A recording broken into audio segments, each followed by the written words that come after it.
o Jean me deu um espaço nesse curso sobre JavaScript para apresentar um pouco sobre o Git e o GitHub por motivo que muitos programadores ainda não têm o conhecimento dessa ferramenta.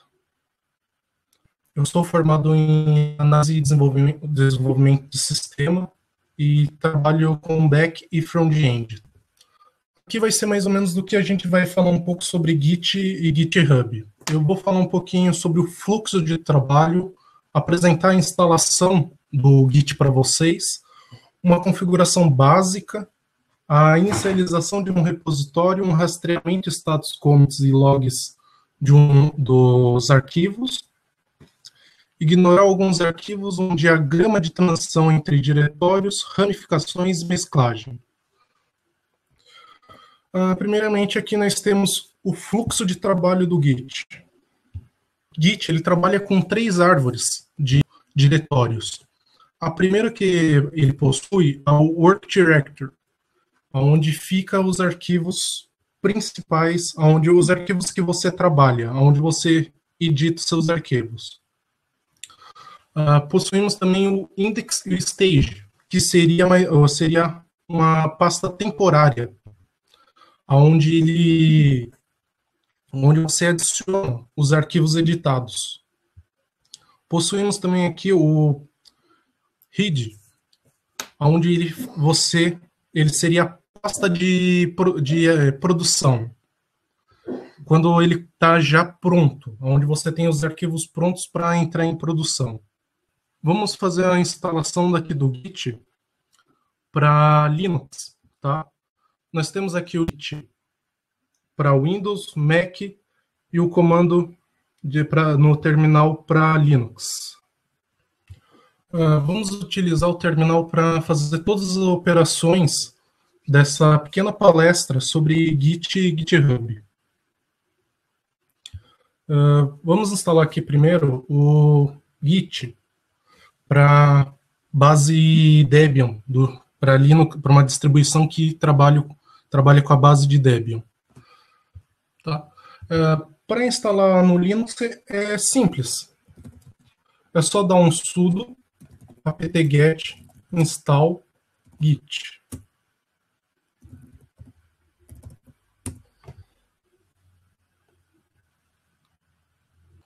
Vou limpar aqui a tela e já vamos começar. Já fiz aqui a instalação. Agora temos que fazer a configuração básica. Vou criar uma pasta aqui.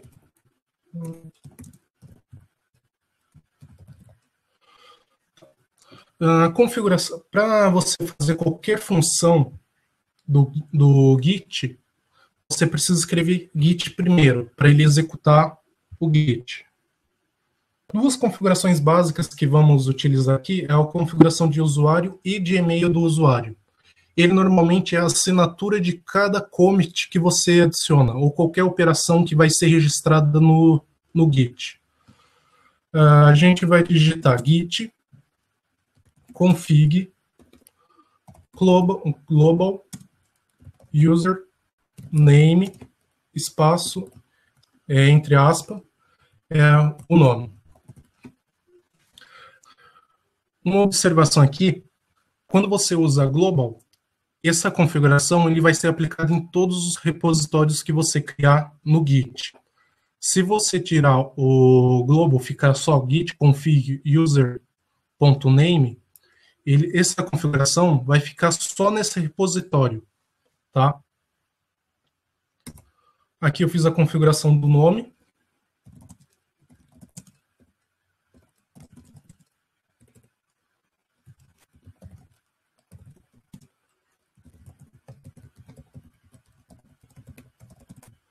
Configuração do e-mail. O e-mail não precisa de aspa.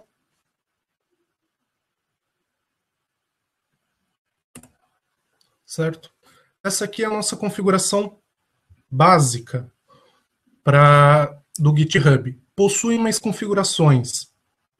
Configuração de tamanho, configuração remoto. Tem outras configurações que você faz no terminal para o Git, tá?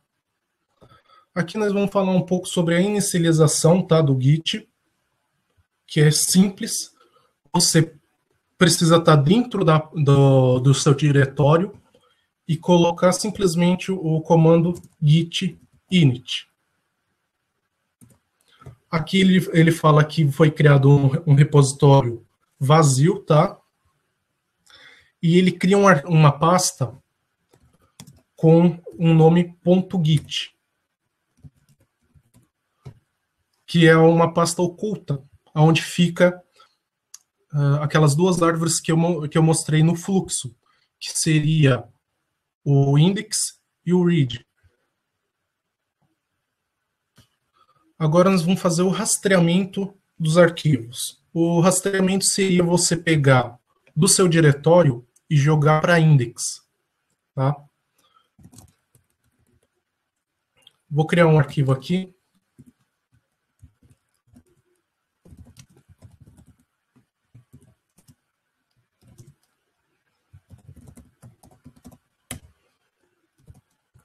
O arquivo está aqui. Se eu der um git status, eu vejo aqui qual é esse arquivo não foi rastreado. Ou seja, ele só está no meu diretório de trabalho. Eu não joguei ele ainda no meu index. Tudo bem? Se eu rastrear ele, eu posso dar um git add e o nome do arquivo. Quando eu tenho muitos arquivos para adicionar, eu posso substituir o nome do arquivo simplesmente por um ponto, que aí ele adiciona todos os arquivos que tiver pendente para ser rastreado. Tá? Então aqui eu vou colocar o nome do arquivo mesmo. Eu adicionei. Aqui ele mostra que o arquivo ele é um novo arquivo, mas ele possui alterações, tá? Agora eu vou jogar ele pro read, tá? Que seria pro nosso repositório. Eu uso o commit, git commit, -m, que é para eu informar uma descrição desse commit. Tá? Eu uso aqui primeiro o commit e adicionei. Aqui ele fala que teve alteração em um arquivo e foi inserido um. Tá? Ele criou o molde do arquivo aqui, arquivo.txt.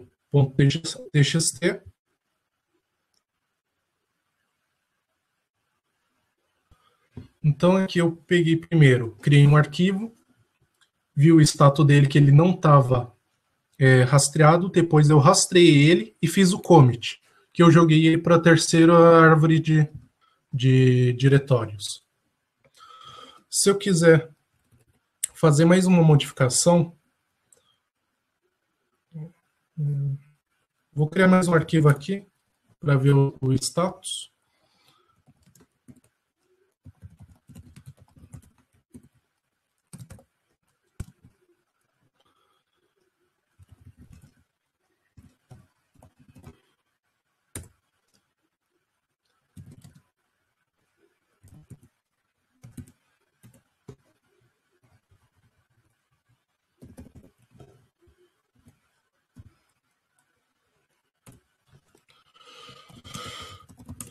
E aqui eu criei um arquivo e alterei outro. O primeiro aqui ele mostra que o nosso primeiro arquivo foi modificado e que ainda não tem rastreado o nosso segundo arquivo. Para eu adicionar os dois para minha index, eu simplesmente uso git add espaço ponto. Ele adicionou os dois para minha index ou stage. Se eu dar um status, ele mostra que os dois estão prontos para ser enviado, para ser feito commit. Eu vou dar um commit. Se eu usar esse parâmetro aqui, A e M, ele Os arquivos que estão na index, se eles forem alterados, eles são automaticamente adicionados para a index novamente na hora que eu fazer o commit, tá? Eu não preciso dar um git add nos arquivos que já estão na index. Ele automaticamente já faz essa função de adicionar e mandar para o commit.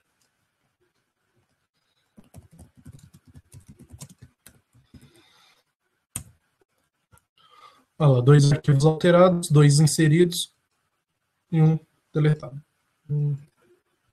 Se eu der um git status, ele vai falar que minha área de trabalho está limpa, eu não possuo nenhuma alteração. Aqui vamos dar uma olhadinha nos nossos logs ou nos nossos commits. Todo commit ele possui tipo de uma chave que é para a identificação dele, que seriam os próprios logs, que seria essa chave aqui, tá?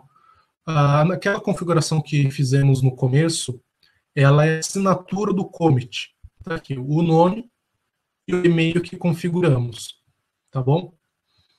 A data e o horário que foi comitado e a descrição logo abaixo sobre a descrição que a gente colocou no nosso commit. Podemos também ver de uma forma mais resumida, usando git log espaço traço online, que ele usa o key do commit e a descrição. Ele faz uma limpeza, ele não exibe toda a assinatura do commit, tá?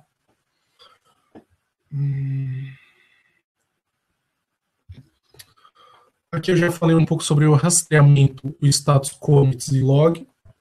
Eu vou passar um pouquinho sobre arquivo .ignore, git ignore, que seriam para você ignorar arquivos.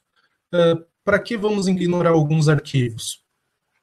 Quando você tem no seu projeto uma pasta ou até mesmo um arquivo de tarefas onde ele não necessita ir para o repositório, que você não vai necessitar enviar para o servidor, a gente define quais são os arquivos que vão ser barrados no commit, tá?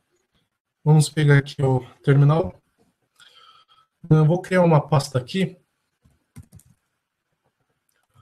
com o nome de tarefas. E vou criar um arquivo.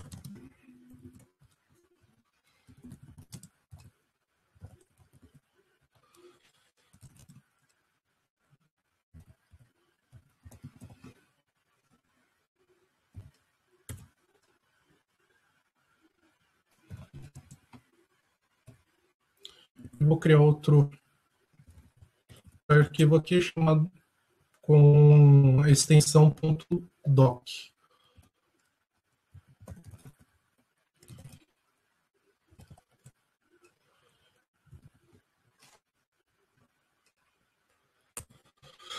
Certo.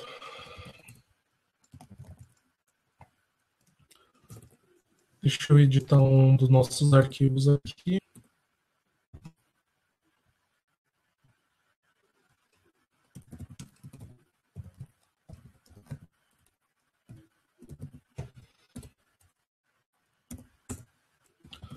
Você tem um status. Vamos ver aqui que foi criado uma pasta e que ela não está rastreada e que um arquivo foi modificado. Para a gente ignorar essa pasta tarefas e todos os arquivos que possui dentro dela, a gente vai criar um arquivo chamado .gitignore, tá? Vamos aí editar ele.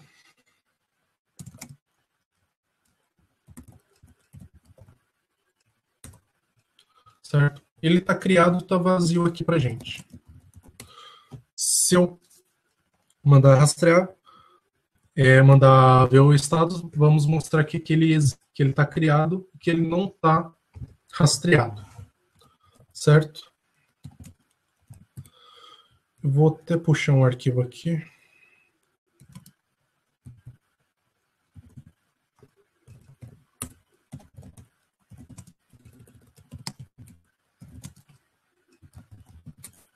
Tá, aqui mais um arquivo para a gente dar uma olhadinha, que também não está rastreado. E agora vamos começar a editar nosso arquivo gitignore, tá?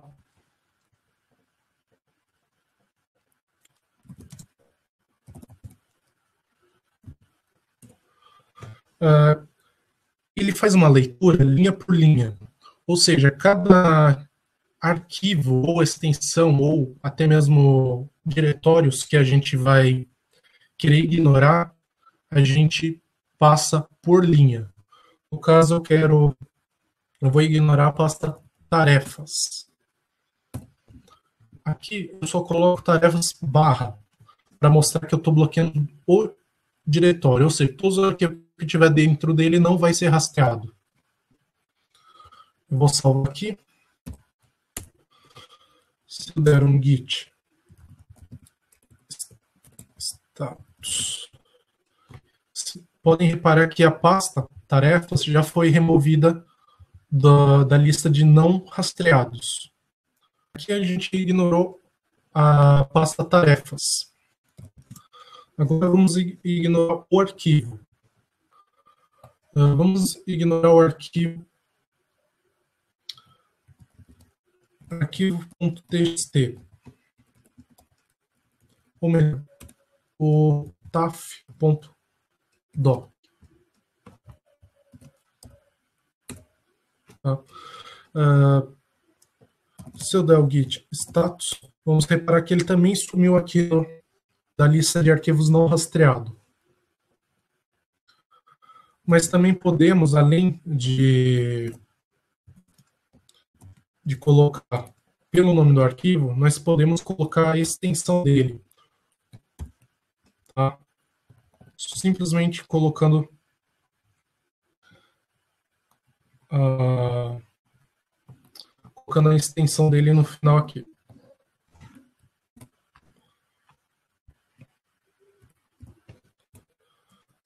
Se eu colocar status, ele também não vai exibir. Então, para entender aqui o gitignore, podemos travar, né, bloquear o rastreamento de uma pasta, de uma extensão, ou até mesmo de um arquivo. Tá? Simplesmente passando linha por linha, cada linha é como posso falar, um parâmetro para ser ignorado. Se é uma pasta ou se é uma extensão ou até mesmo um arquivo só.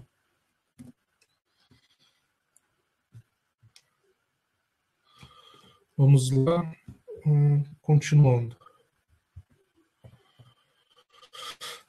Para quem quiser, o GitHub ele possui um repositório onde ele tem vários exemplos de gitignore. No caso, cada linguagem tem os seus arquivos têm que ser ignorados. No caso do Java, ele tem o arquivo .jar, que não é necessário fazer o upload para o repositório. Eu vou mostrar aqui no navegador.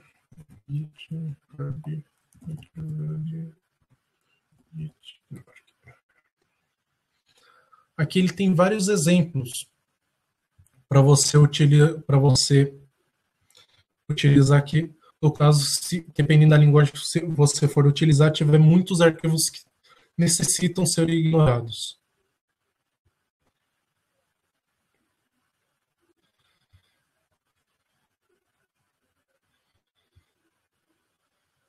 Tá? Aqui nós temos Ada, Android, C++, C, K, PHP, alguns arquivos que não precisa ser enviado, tá? Aqui ele já tem alguns exemplos das pastas que não precisa serem pastas e arquivos que não são necessários serem enviados para o repositório. Tá?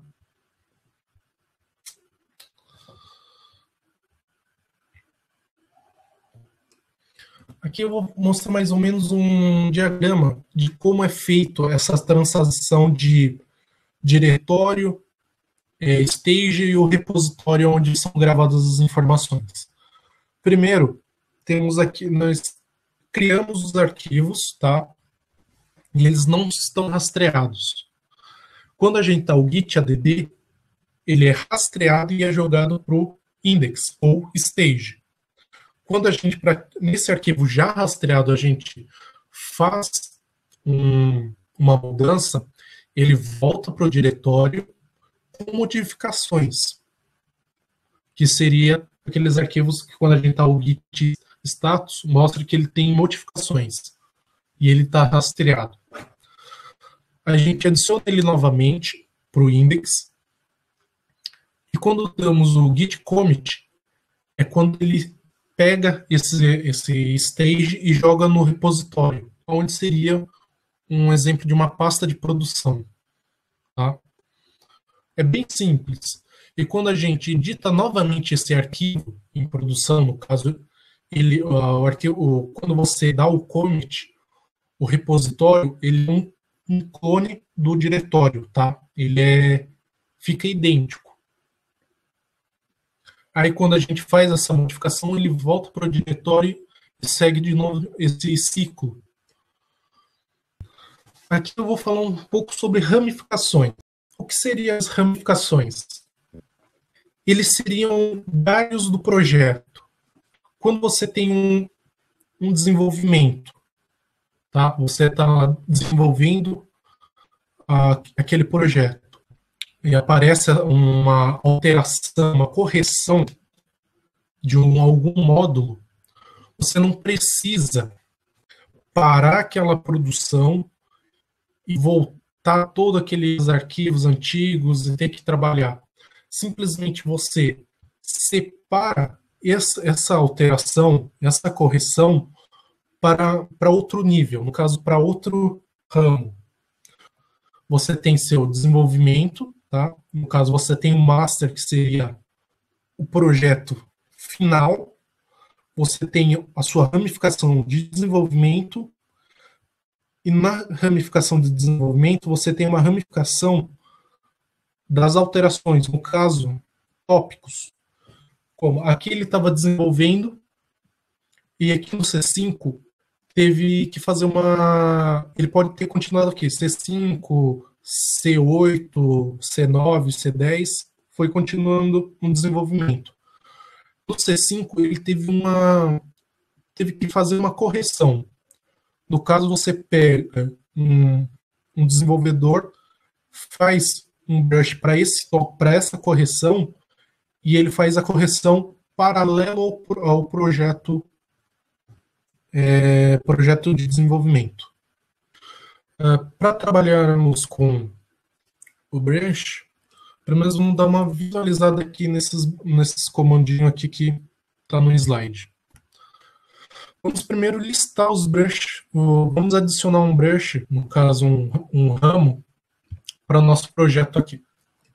Para a gente adicionar, podemos criar um git branch e o nome do ramo.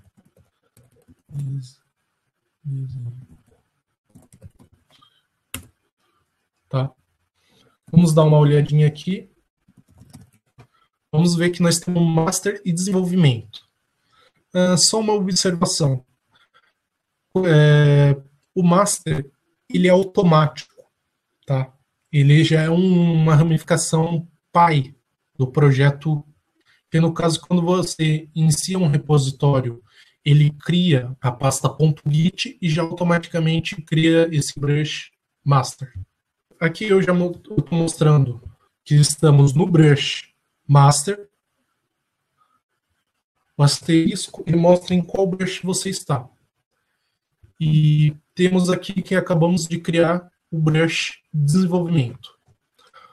Para a gente mudar de brush, a gente usa o comando git checkout e o nome do brush, no caso, desenvolvimento. Aqui ele mostra que tem uma pendência do arquivo commit. Tá? Então, quando a gente pode voltar para o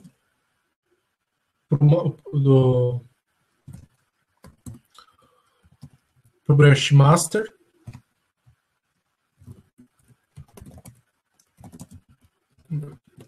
e vamos comitar esse arquivo, essa alteração que está faltando.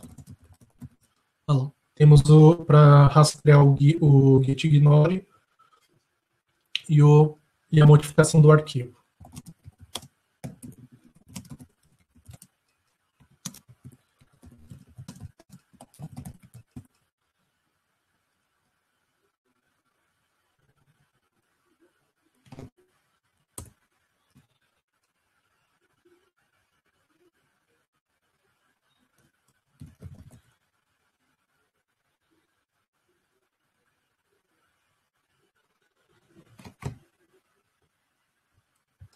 Vamos continuar aqui. Tá. Agora, se a gente mudar para o desenvolvimento, ele não dá mais a notificação de que tem arquivos pendentes para rastreamento. Tá?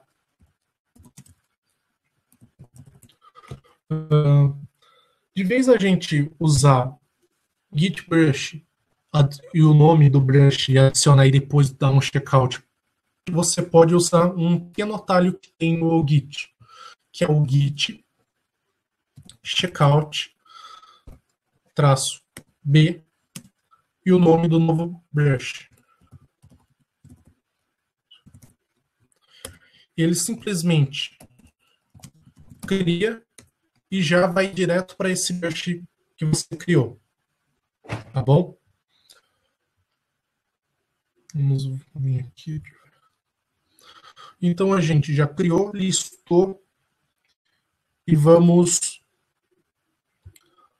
apagar um brush criado. Com o comando git brush e a opção D e depois o nome do brush, você consegue apagar um brush.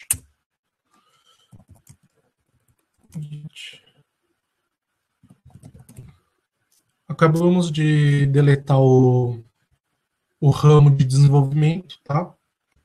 E só ficou o master e o JS funcional que criamos com o nosso atalho checkout B. Também temos aqui as opções remotas, que isso vamos ver um pouquinho mais para frente. Para você excluir o ramo ele remoto, no caso, um servidor do GitHub ou até um servidor privado, você utiliza git push, um nome remoto, tá? No caso, que isso aqui eu vou explicar um pouquinho mais para frente o que seria remoto, 2 pontos e o nome do brush. Isso ele faz ele é uma função para você apagar esse brush remoto.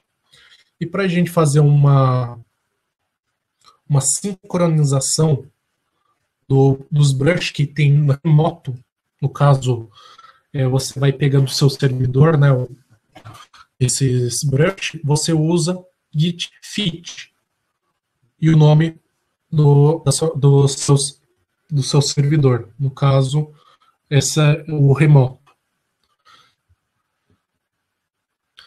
Tá, a gente fez alterações em outro ramo. No caso aqui, nós tínhamos o master, o desenvolvimento, e no caso a gente teve um tópico, no caso uma correção de algum módulo anterior. E tá, temos essa modificação em outro ramo, mas a gente tem que atualizar colocar essa correção na linha de desenvolvimento. O que temos que fazer? Fazer uma mesclagem, tá? Essa mesclagem seria o quê? Aqui no C1, ele tinha aqui no C6, ele tinha o desenvolvimento, tá?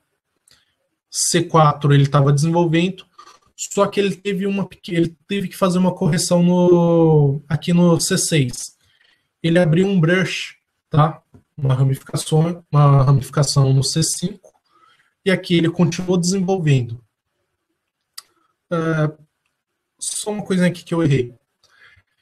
Ele estava no C1 e foi para o C4, tá? Aqui no C1 ele teve a ramificação no C5 e ele estava desenvolvendo o C4. O merge, no caso da nossa mesclagem, o que ele faz? Ele pega o arquivo do C4, ele volta para o C1, ramifica com o arquivo do C5, volta para o C4 e ele cria um novo commit. Tá? Esses C são os commits que a gente desenvolve, que a gente cria durante o nosso projeto. Ou seja, o C4 ele teve que voltar um para unificar, no caso, esse C5 foi criado durante o C1. Ou seja, aqui no C1 ele criou o C5. E quando aí ele continuou dando commit na linha de desenvolvimento master aqui, no C4. Quando ele termina o C5, ele dá o commit do C5, e ele tem que mesclar, ele mescla com C1 e depois com C4. E quando ele faz a mesclagem desses três aqui, ele cria um novo que seria o C5. Tá? Essa é a função de mesclar do Git. É mais ou menos como ele trabalha. Então aqui nós temos, quando você cria um brush, ele faz o clone do ramo que você está. Então vou fazer uma edição aqui.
Tá, aqui eu fiz alterações de alguns arquivos. Eu vou mostrar aqui os arquivos que eu tenho aqui. Arquivo 1, 2 e 3, certo? Se eu ir aqui para o master,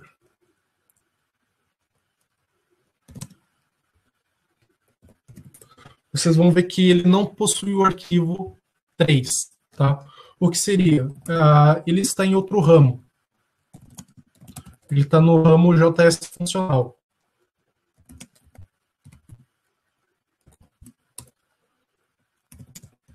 Olha lá, o arquivo 3 está aqui.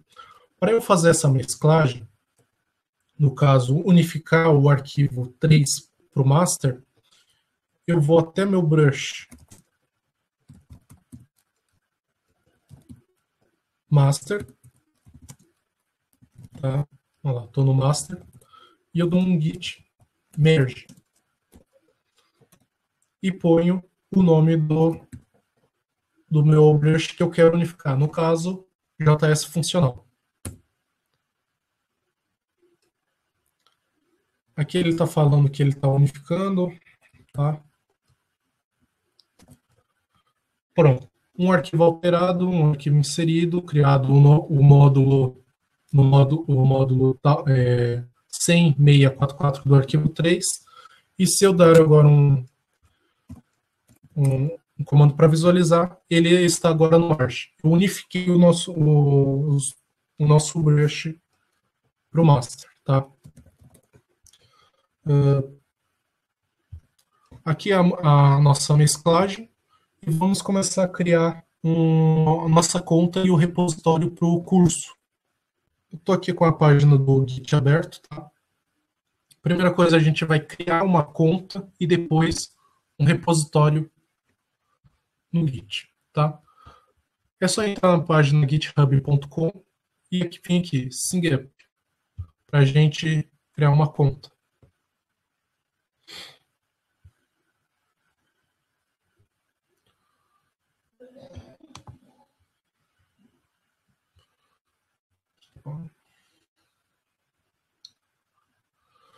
Aqui a gente vai colocar o nome do nosso usuário.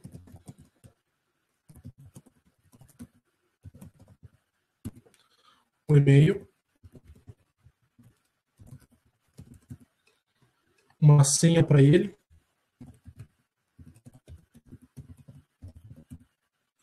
Vamos repetir essa senha.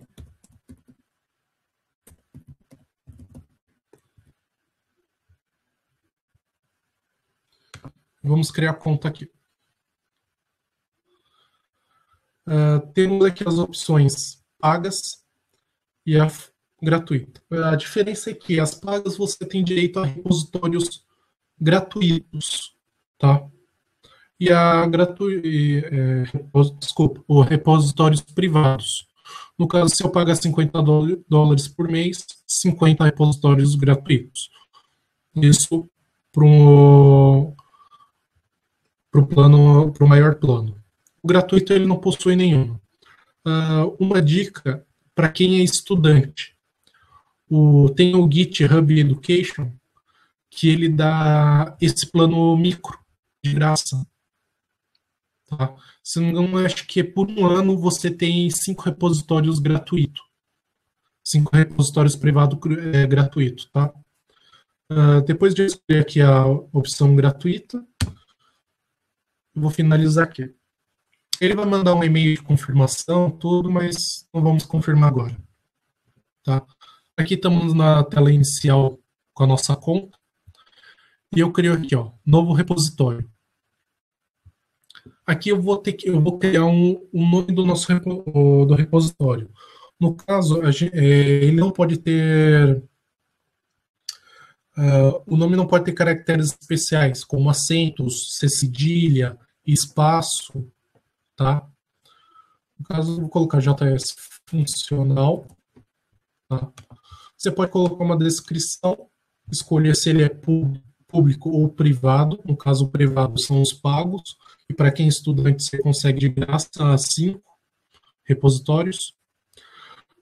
Podemos iniciar o README, que é um arquivo .md, que seria normalmente para descrição, para documentação do projeto. Podemos adicionar o git ignore automático e adicionar uma licença. Aqui eu vou criar ele automático, tá?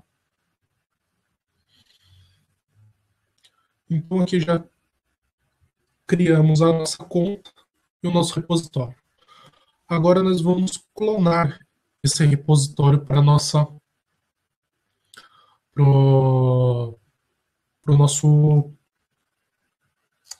nossa máquina, tá?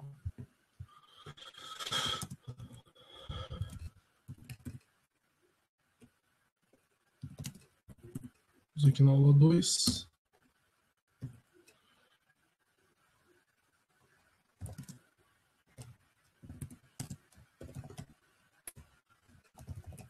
Certo. Vamos aqui.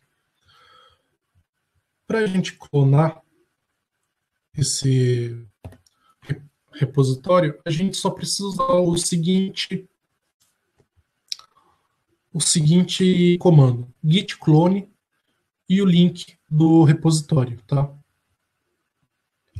No caso, vamos aqui, ó, o link. Eu dou o git clone e o nome do nosso repositório. Ele vai clonar. Tá clonado aqui pra gente, tá? Se eu colocar aqui, ó, ele tá o git ignore e o JS funcional.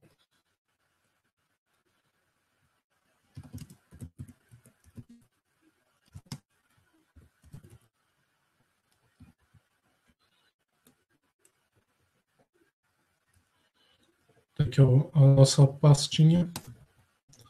Tá aqui o nosso projetinho já pronto para a gente trabalhar. Eu vou aqui criar um arquivo.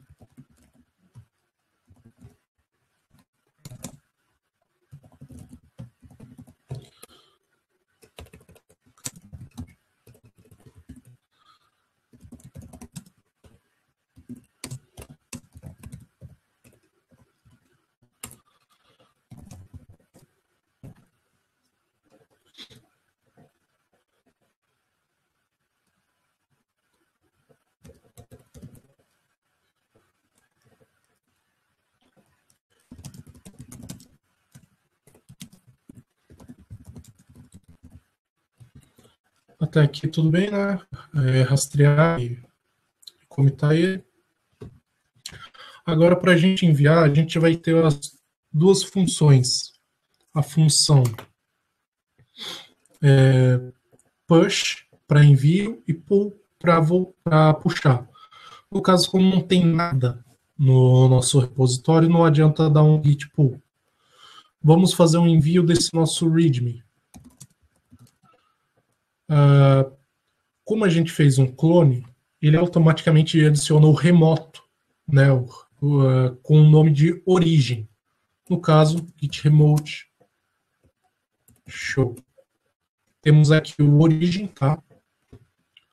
Que ele cria automático. Se eu quiser ver aqui mais algumas configurações, ele mostra lá o nome, que é a origem, e todo o link, tá? O link de push e os links de sincronização. Então, no git push origem, eu dou um espaço e eu coloco o nome do nosso brush, tá? Que no caso, como ele é automático, master. Ele vai pedir aqui o nome do usuário.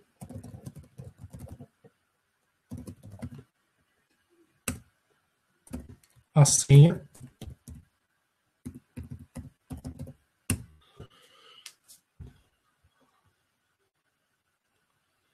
Olha lá, ele criou o master tudo certinho. E aqui está o nosso readme, tá? Nosso arquivinho. Acabamos de enviar para o nosso repositório remoto, tá? O pull e o push para download para upload. Agora nessa minha outra conta aqui, eu vou fazer um fork. O que seria esse fork? Seria você fazer um clone do seu repositório no GitHub para você poder colaborar com os projetos. Fez o fork. Está aqui o nosso projetinho. Tá? Então, nosso primeiro commit, tá?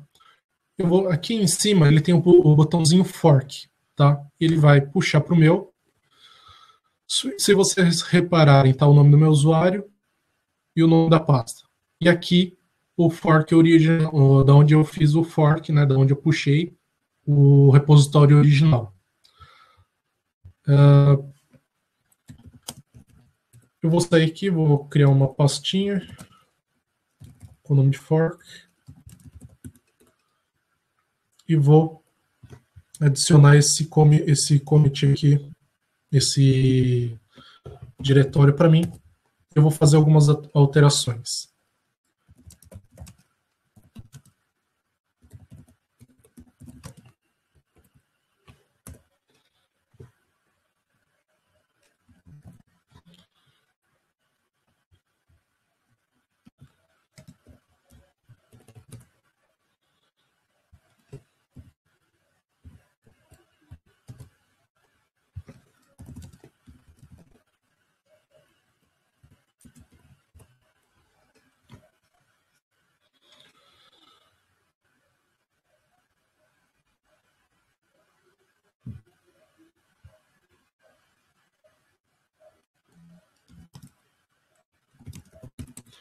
Tá aqui o nosso arquivo no caso do nosso fork, a gente vai criar aqui, né, fazer uma alteração nele.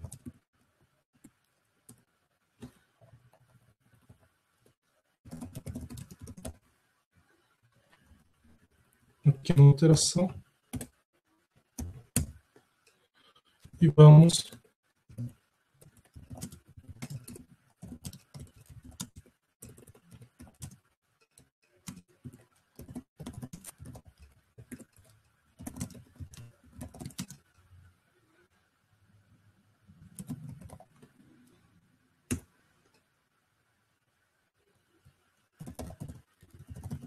usuário e senha.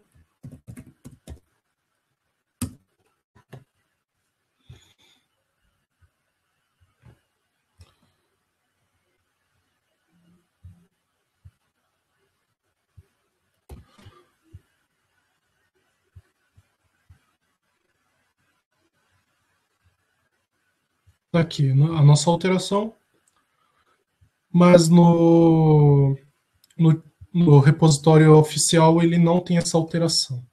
Vamos agora dar um fork, um pull request para o repositório oficial, para aquele diretório oficial aceitar. Tá? Deixa eu voltar aqui para mostrar certinho. Aqui em cima, ele tem um botãozinho de pull request. Tá? Eu vou clicar aqui.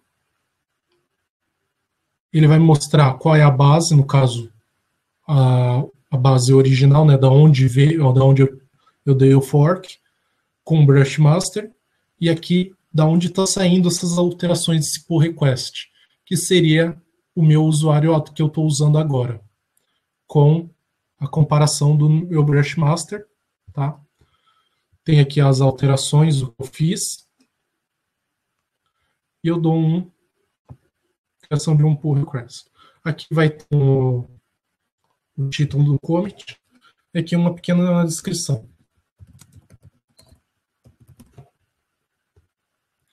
E eu crio o pull request.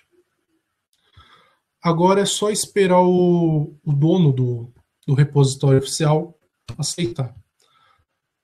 Aqui no diretório oficial do arquivo, ele vai receber uma notificação de pull request. Ele vai acessar, vai dar uma olhadinha, e se for, aqui ele vê ele vê os commits e a alteração dos arquivos. Se for aquilo, ele dá um merge. No caso, ele vai pegar esse fork e vai unificar com o seu projeto oficial ou final. Agora, se eu vim aqui no projeto oficial, né, na página inicial, ele está as alterações que eu fiz com o outro usuário. E eu espero que vocês tenham gostado desse pequena palestrinha, né? Foi muito rápido. Mas é isso aí, pessoal. Uma coisa simples e básica, só para vocês terem o conhecimento do Git e do GitHub para as aulas que o Jean vai passar para vocês agora, para dando continuidade.